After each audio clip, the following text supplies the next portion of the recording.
What's going on, everybody? Welcome back to the channel. We got a great one for you today. We're breaking down the San Francisco 49ers at the Seattle Seahawks. Seattle minus 3.5, over under 53.5. Seattle coming off of a heartbreaking loss in overtime in a divisional game to the Arizona Cardinals. And San Fran coming off of a dominating victory over the New England Patriots. This should be a great matchup. Interesting stat to start with. Seattle is second in the NFL in passing yards per game at 296. However, San Francisco is third in the NFL in passing defense, only allowing 203 yards a game.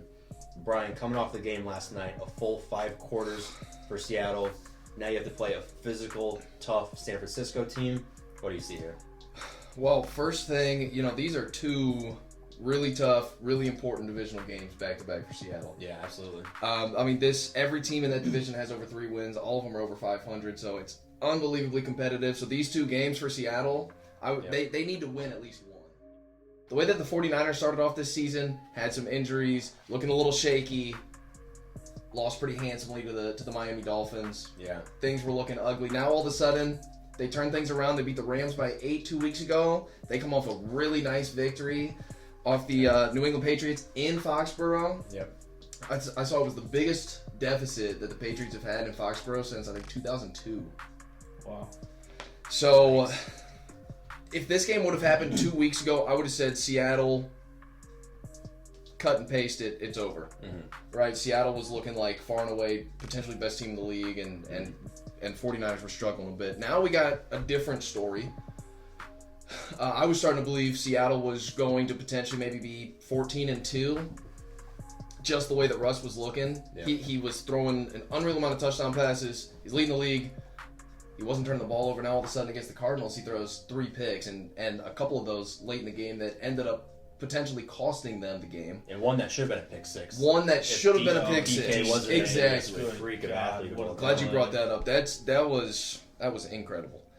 Because they got no points off of that. Yeah, they went for it on 4th down, got no points off. That was darn near play of the year so far. But San Francisco's defense, despite losing Nick Bosa at the beginning of this season, is still performing really well. Mm-hmm. I mean, in terms of just total defense stats, they're 5th overall. They're letting up a total of only 310 yards per game. Wow. But on the flip side, you're playing Seattle Seahawks. Russell Wilson is probably still your MVP frontrunner. Taking it back to the line, Seattle minus 3.5. Over under 53.5. I still expect to see a decent amount of points in this game. I know that San Francisco's defense looks really good. It's just too difficult to stop Tyler Lockett, DK Metcalf. I know Chris Carson's out this week. Mm-hmm. Too tough to stop Russell Wilson. He's showing that he can not only throw the ball deep over the top, because those are two incredible deep threats to have, but he's also showing that his legs are still working when he's getting into his 30s now. I was really confident in Seattle this past week against Arizona. Even though they ended up losing that game by 3, I think I still want to lean towards Seattle.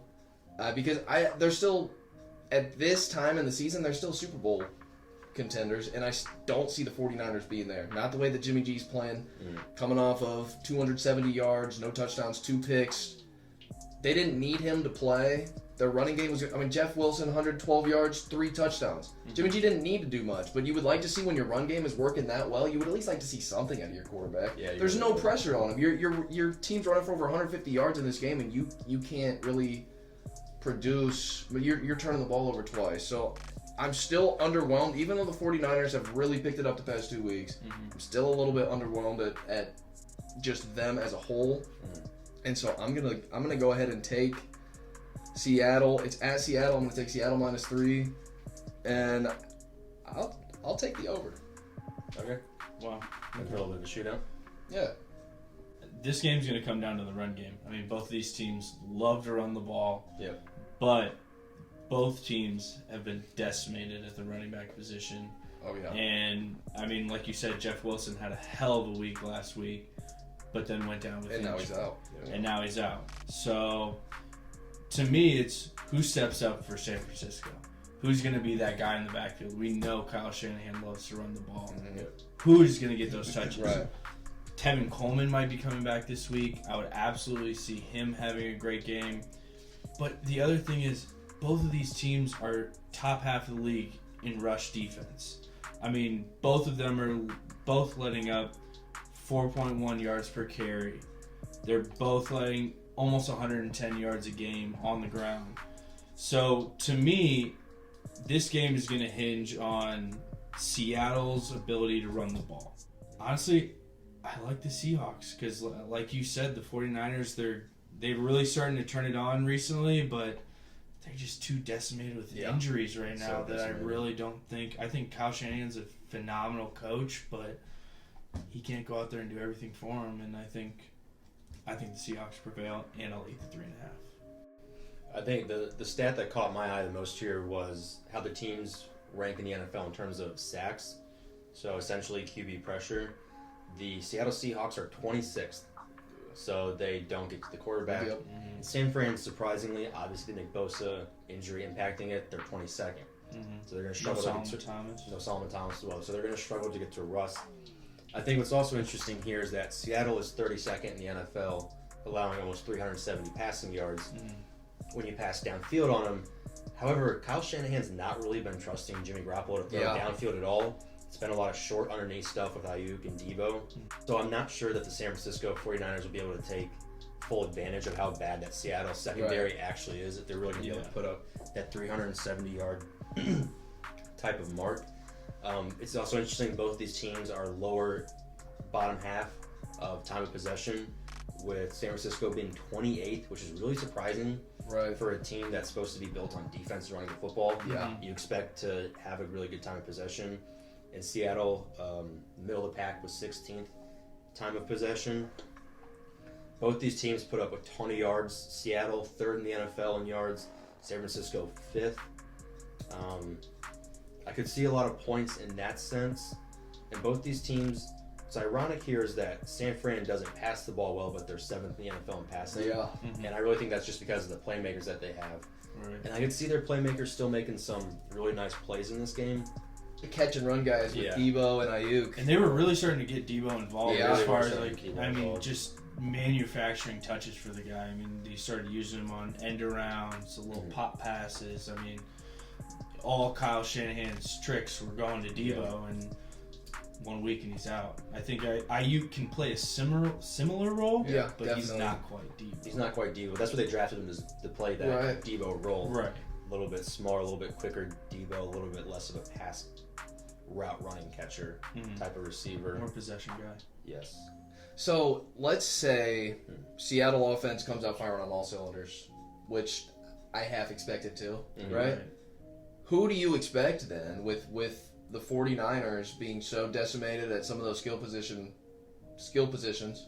Who do you expect to step up then? I mean, how big of a game is George Kittle going to need to have? It's going to have to be Kittle. It's going to have to be Kittle in the run game. I don't think, if Seattle gets out to an early lead, I don't see San Francisco having the offense that can come back from being down maybe 14. Right? If Seattle's really moving the ball well. And then on the flip side, though, Seattle's offense is so good where if they're down 14-17, they can come back. And so I like Seattle in almost, you're talking either you have a close game, Seattle gets down early, or Seattle gets up early. I like them in all three of those cases. And so for that reason and that reason alone, I'm definitely still leaning Seattle minus 3.5. Does it worry you with them coming off of a 5-quarter serious battle that it's going to play an impact on their stamina next week? Because we saw that defensive line get gassed at the end of the game, and if they come in next week not 100% ready, that San Francisco offensive line will wear on them, and that defensive game, that rushing game, will absolutely start to wear on that defensive line. This is where home field advantage is going to play a little bit of a different role than it usually does, where it usually gives you that kind of big energy, loud noise type of benefit. Now you have them coming off of a long game like they had. They're getting beat up a bit. Now, they don't have to worry about travel. Maybe they get an extra day off. They're at home.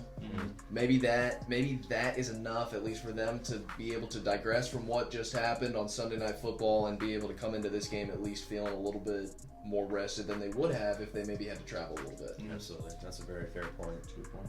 I think coming into this, I wanted to pick San Fran plus the 3.5. Knowing that Debo is out definitely makes me weary on that. Something in my gut, though, is just telling me that San Fran is really hitting their stride right now. Yeah. Kyle Shanahan finally has this team back to what they expected to be coming into the year. Seattle's defense is just so bad.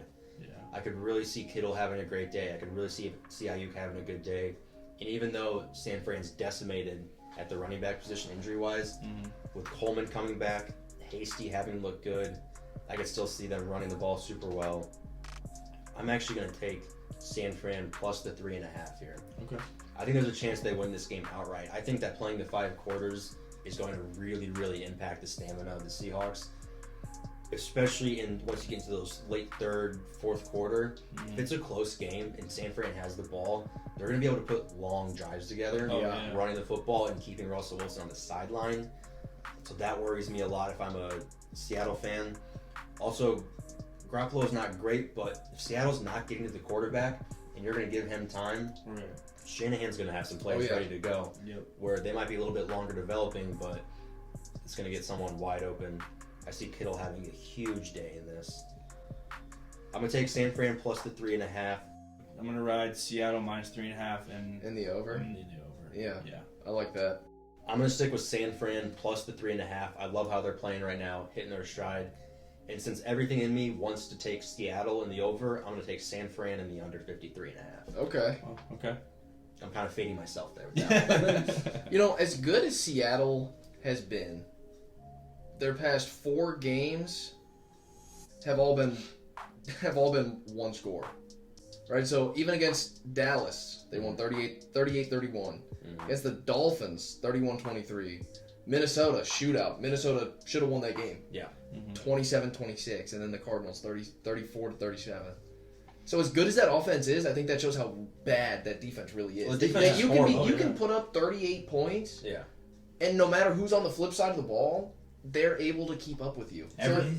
Everyone is clowning the Cowboys defense, rightfully so. The Seattle defense is worse statistically in almost every single category. Oh, yeah, absolutely. This defense is just as clown as the Dallas Cowboys are. Just the Cowboys have a much worse record, more fun to make fun of. I think it's a horrible defense, and eventually, as we saw last night, that has to come back to bite you in the butt. Yeah. Russ has been so freaking good that he's been able to lead this team to a 5-1 record. In reality, this team's probably closer to 1-5, 2-4 if you put just a normal quarterback back there. Yeah. Right. I think San Fran is getting healthy. I think they're hitting their stride. I really, really like San Fran plus the 3.5. Also with San Fran, their passing defense being third, and as you were saying, if Seattle has to come back from a deficit, as much as you love having Russell Wilson be that guy, I think San Fran would be able to stifle him. Russell has actually turned the ball over more this year than I think people realize. Interceptions. Someone look at interceptions. Interceptions wise, he's got 6 interceptions this year. 3 of them were in that Cardinals game. Okay. So to counter that, I don't like. There's a small counter to it because I think you're right. San Francisco defense, despite the injury the big injury that they've had, they've still they've impressed me. And Richard Sherman, who I think has been overrated really his whole career, he's been out. You got Nick Bosa out, so they've still been able to perform. But this is kind of, you got currently top 2 quarterback in the NFL who can scramble around when he needs to scramble around, extend plays when he needs to extend plays against a fairly beaten up secondary. But he's got DK Metcalf, one of the fastest players in the NFL, Tyler Lockett, unbelievably. I mean, when you talk about extending plays, when you have that speed down the field and those guys are having to adjust based on what Russ is doing, he rolls out right, they cut off their route and they come back to the ball. Or Russ starts rolling out and they're underneath, they break it deep. It's tough to stick with guys like that for more than 4 or 5 seconds. So if Russ is able to extend those plays, which I think that the 49ers defense will be good enough to make him extend plays very frequently, but they at least have the speed on the back end to make sure that they can take advantage of situations like that. Yeah, absolutely. And we know he's got the arm strength to do it. So Colin and I are pretty dead set on Seattle minus 3.5, but Nick, on the flip side, as a San Francisco plus 3.5 better, what are you scared of the most coming from the Seattle Seahawks? So yeah, as a San Fran plus 3.5 better, what really worries me is Jimmy Garoppolo. Last week, throwing 2 interceptions, with time of possession being so low for San Fran, 28th in the league, they cannot afford to turn this ball over to Russell. Wilson will absolutely cook on him if given short fields and opportunities like that. I expect DK and Tyler Lockett to still have good days. So as a San Fran plus 3.5 better, it's the turnovers that would really scare me here. Seattle is 4th in the NFL in interceptions, tied for 4th with 8th. So they, as bad as their secondary is, and as bad as their defense has been all year, they still ball hawk a little bit. Yeah. They still are able, Pete Carroll's still able to put them in situations that allow them to trick quarterbacks into throwing bad passes into bad spots of the field. It would really worry me that Garoppolo throws an early interception and is then very hesitant to start pushing the ball down the field and trying to really take advantage of the Seattle's secondary, which is obviously their biggest weakness. That's why I look for them to run the ball a lot. As a San Fran better, I'm hoping they run the ball a lot. I'm hoping they run the ball well. I'm hoping they get Jimmy G time and that George Kittle has a massive day. If it doesn't work out like that, and the running back cluster injuries start to really add up, they aren't able to run the ball, they aren't able to control the clock. Garoppolo throws that early pick, doesn't trust himself. I mean, he got benched in the Miami game. Yes, he did. He doesn't trust himself, and Kyle Shanahan doesn't trust him. And I've said it before, Kyle Shanahan will never forgive him and never trust him again after the missed throw in the Super Bowl to Emmanuel Sanders. That's something you just do not come back from unless you have a Pat Mahomes 50 touchdown type of year. Yeah. That's the only way you regain that trust. I don't think Shanahan has shown us that he doesn't trust him. Yeah. Based off of the way the offense has functioned. So with all the San Fran offense being very close to the line of scrimmage in terms of jet sweeps, runs, short passes, it worries me. Turnovers worry me. Short time of possession. Letting Russ cook, essentially. I think that they need to keep Russ on the sideline. They have to tire out the Seattle defense. That's what I'm really banking on is the plus 3.5 better, is that as this game gets late, Seattle gets tired, defensive line gets gassed, as they did against Arizona. It's still so weird to me to see that 49ers are 28th in time of possession. Because as a Seahawks better, I'm sitting here thinking the last thing that I want is early in the game, Russ is kept off the field because 49ers run game is really moving. Yeah. That's the last thing I want to see. I want the ball in his hands as much as possible because he shows time. He makes the plays when he needs to make the plays. He can take the ball down the field. He can have those long drives. Their time of possession's a little better at 16th, but last thing you want to see, because once he started feeling the pressure against the Cardinals, they were up 10. Arizona cuts it to a one score game, and he threw a pick. But then luckily, Kyler threw a pick. I think the very next play. Russ kind of started when he started feeling the pressure and knew that they needed points. Yeah. Otherwise, the game was going to slip out of their hands. They needed points. He started throwing. I mean, that's when he started throwing his interceptions. So Arizona also, I think, put out a touch bit of a blueprint here for San Fran. They were blitzing like crazy. They were at the end of the game. They Gosh, were bringing that double 3rd and safety. 2. They brought Patrick Peterson and Buda Baker. Phenomenal play call, phenomenal play design. Russ really did not look comfortable when he was getting blitzed like that. He wasn't extending plays like I expected him to. He kind of sat in the pocket a bit more than I would have liked to see. I think he was gassed. Yeah. It really appeared like he was gassed. And like I said, there's got to be some wear and tear on your body going into after playing 5 quarters going next week and playing this physical with team. Right. Same thing that, San Fran last year was famous for just beating up Green Bay and just being the much more physical team. I could see something similar to that here where you have a great quarterback and great weapons, but they just kind of get punched in the mouth a little bit more than what they're expecting. So to wrap it up, you're taking Seahawks minus 3.5, and I will take the over. I see big games out of both Tyler Lockett and DK Metcalf. Okay. Yeah, Seahawks minus 3.5 in the over. I'm going to take San Fran plus the 3.5 and the under 53. All right. Okay. Awesome. That'll do it for us. Thank you guys so much for watching. We seriously appreciate it. Do us a huge favor. If you liked the video, drop a like on it. Comment down below who you like in this game, whether you lean over, under, and if you want the points or not. Remember to hit the subscribe button. Check out our other content. Appreciate you guys. We love you. Peace out. See you next time.